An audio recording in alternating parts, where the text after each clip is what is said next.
Ravi Khurana versus the state is a classic example of a woman using as a weapon the very law that was made to protect her. Men's rights activists from across the country have been asking for a change in dowry, domestic violence and rape-related laws because they are prone to misuse by women.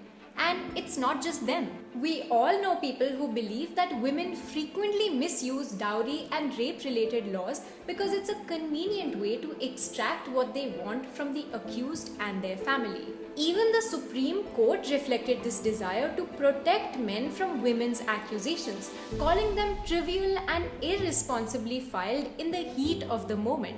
This anxiety was shared by over 40% of the Lok Sabha, with many politicians believing that amendments to the existing laws need to be made so that innocent men are not dragged into jail based on false accusations.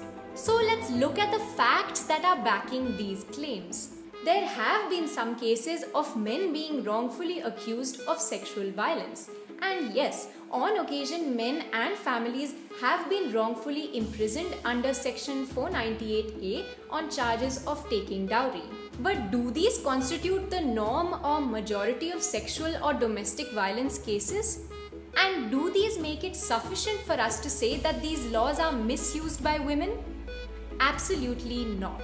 The perception that false cases form a majority of the rape and dowry charges filed is a myth, largely based on two sources. The first is a 2014 report showing that over 50% of rape charges filed in Delhi that year were false. The problem with that figure is this report defined false charge as any rape charge that didn't go to trial, including ones where the complainant dropped the charge midway through the process.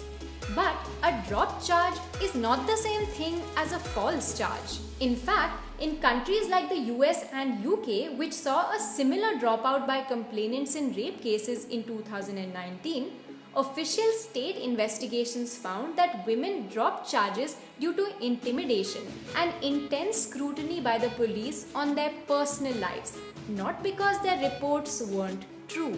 Second, people argue women must be making false claims under Section 498A because only 12% of people charged under the dowry law are convicted, one of the lowest conviction rates of any criminal act in India.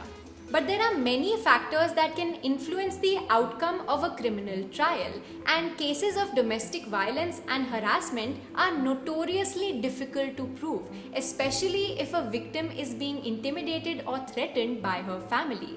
Low conviction rates don't tell us anything about whether a claim is true or not. On the flip side, the official data from the National Crimes Records Bureau shows that the rate of false rape charges in India is only 8%.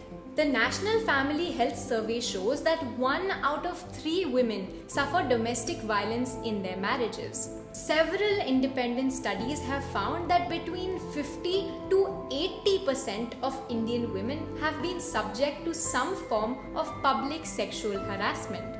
So statistically, we know that most of these crimes go unreported and very few claims are made up. Then why do people still believe that women misuse these laws to target innocent men? It's because we've been socially conditioned to doubt women's complaints of abuse. Calling out women for falsely accusing men falls in line with a historical pattern of discrediting women's voices, making it hard for a woman who suffers abuse to be taken seriously. In a patriarchal society, power and prestige for families and communities often rests on the power and prestige of the current and future male heads of the household. A threat to a man's reputation is thus seen as a threat to an entire family and community's reputation, which is why all of us are more likely to doubt a woman's testimony and believe a man's innocence.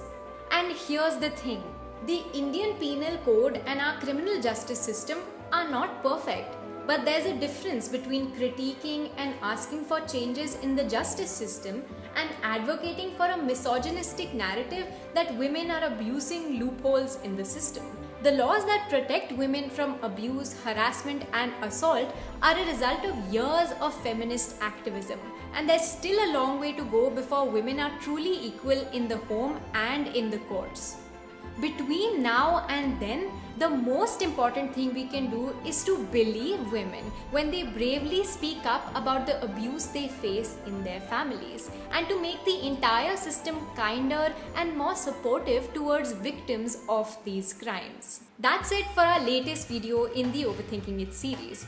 If you enjoy overthinking with us, please don't forget to like, share, subscribe to the Swaddle, and don't forget to hit that bell icon so you stay updated.